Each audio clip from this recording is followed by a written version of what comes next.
The history of odious debt. Our story starts in the 1920s with Alexander Sack. Sack was a minister and law expert in Tsarist Russia. After the 1917 revolution, he taught in the universities of Europe and the USA.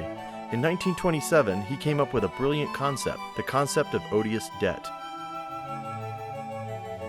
In order to define a debt as odious, 3 prerequisites are needed. 1. The government of the country receives a loan without the knowledge and approval of the people. 2. The loan is spent on activities not beneficial to the people. 3. The lenders know of this situation but play possum. Sack's proposals sound progressive, even revolutionary. Actually, at the time, they served the interests of a rising superpower, the United States of America.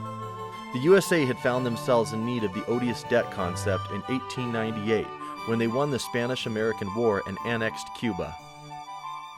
Their problem was, together with Cuba, they acquired the debt incurred by the Spanish colonial regime.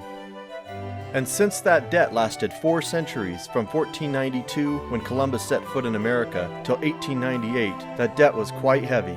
Of course, the USA had no intention of paying for the mistakes of past regimes. They decided that Cuba's debt was odious and simply refused to pay it. The same had happened in Mexico a few decades earlier.